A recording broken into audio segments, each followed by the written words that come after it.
this in before the church behind us starts playing really loud music. All right, we have been prepping and prepping and prepping and prepping.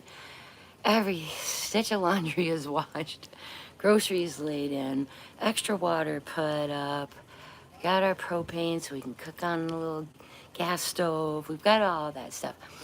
I hesitated to go live and say anything because the track was still pretty uncertain, and at this point, at 8:45 on Tuesday, it still is. This thing can bobble.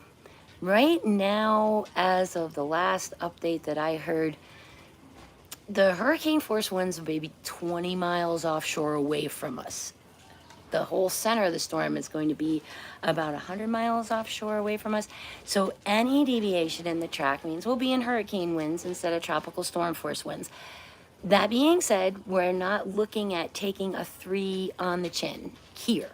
That's headed to the Big Bend area, Panhandle area. And since this is going to be their third time now in 13 months, really cross your fingers for those guys up there, because they're going to have kind of a rough go of it with the storm surge. That doesn't mean we're going to be spared here. They're calling for 5 to 8 inches of rain, and for Thursday to be the big event.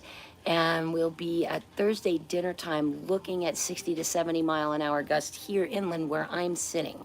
So we'll see. Hopefully we'll have power. Hopefully nothing will get too badly damaged around this area. And hopefully it'll bring in piles of shells that I can go play with in a couple of days.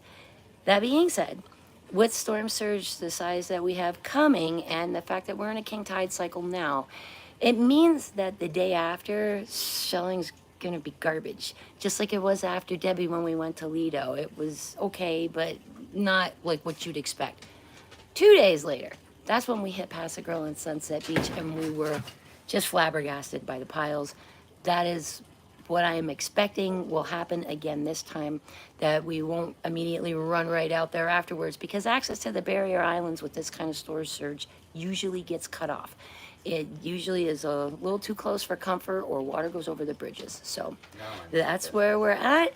That's the update for you guys. As I know more, I will share it again with you. But for right now, we're safe, we're prepped, we're getting ready to hunker down, and we're praying for everybody north of us. Thank you so much for all the well wishes and the concern, you guys. We really, really appreciate that more than I can say. And I'm glad that you all are looking out for us and worrying about what's going on down here, and that you care about our Florida beaches and us too. Have a great evening, and hopefully I'll be back tomorrow with some updates.